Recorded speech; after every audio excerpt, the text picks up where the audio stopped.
The Bahamas is preparing for a major move with the ban of plastics. The move takes effect in a matter of days, and officials are sending out final reminders. Antoinette Smith joins us live with the latest. Good morning, Antoinette. That's right, LaDon. In just 2 weeks, on January 1st, 2020, all single-use plastics, that's styrofoams, plastic containers, and straws, will officially be banned right here in the Bahamas. And joining us this morning to talk about this is Senior Environmental Officer in the Ministry of Health, that's Dr. Rihanna Neely. Thank you for joining us. Good morning. Thank you very much, Anthony, for having me this morning.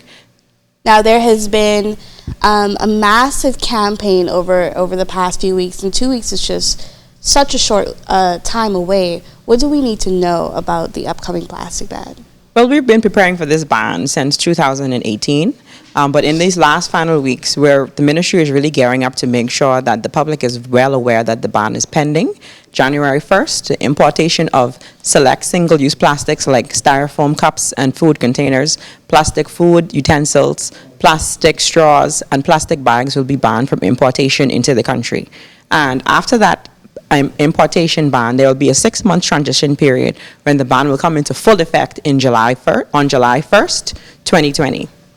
And after that, during that 6-month transition period in grocery stores, you'll still be able to use a plastic bag, but it will come with a price. Can you tell us a bit more of that? Most definitely. So you will still see these plastic bags as well as an addition to the compostable bags that we will be allowing, but those bags will come at a cost, as you said, anywhere from 25 cents to $1. Businesses are mandated to charge customers per bag for a plastic bag that they would normally have given them for free. So customers need to know, and businesses as well need to know.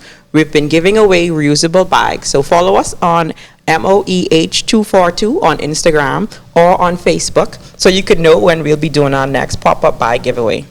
And this fine, it doesn't go into the pockets of the government. It actually goes into the pockets of the business. You talked about it being sort of a deterrent for people to use plastic bags. So. Correct. So these bag fees are used as a deterrent because we don't want people to use these bags anymore. These bags, and as well as the other plastic materials, end up as environmental nuisances. They end up in our marine environment. Fish eat them, and we in turn eat the fish. There's also a part of our climate change response. These plastics are a byproduct of the fossil fuel industry, and fossil fuel is one of the driving forces behind the climate change that we're experiencing in the Bahamas. So the Bahamas is taking a stand against marine pollution as well as climate change through this plastics ban. Now, there are quite a few businesses here in the Bahamas which plastic, styrofoam is their business. How will that affect them? So the companies that manufacture styrofoam will not be impacted by this ban. But however, if you sell styrofoam, you will definitely be impacted. You will have to move into another business idea, business model. And we've been speaking with those agencies as well to make sure that they are prepared as well. It is definitely not our intention to put anybody out of business. After that 6 months grace period, what happens if residents do not comply? So according to the legislation, there are fines that will be in place anywhere from $500 to $5,000. The items may be confiscated. You may also face jail time depending on the severity of the infraction.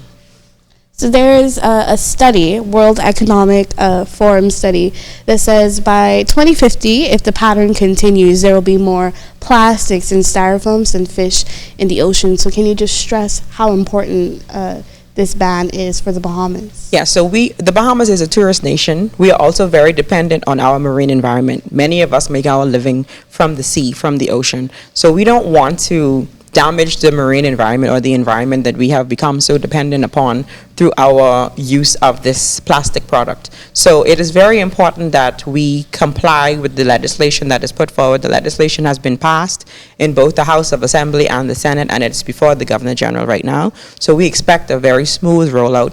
Bahamians should not feel as if we are taking something away from them, but that we are doing something to benefit our collective environment, and we will all be better off for it.